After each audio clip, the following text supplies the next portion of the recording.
A high-yield online model unfolds by spotting underutilized digital assets in tiny niches and turning them into licensed or simplified products that scale with demand.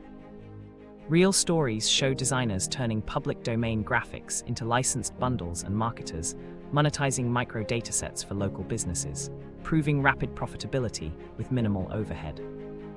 Viewers will see a clear path from discovery to licensing or repurposing to first revenue within weeks, supported by concrete metrics and case benchmarks. Actionable steps include choosing a niche, auditing assets, securing licenses, and launching minimal viable bundles with a predictable pricing ladder. The episode closes with a personal motivation push to test one asset today and iterate quickly.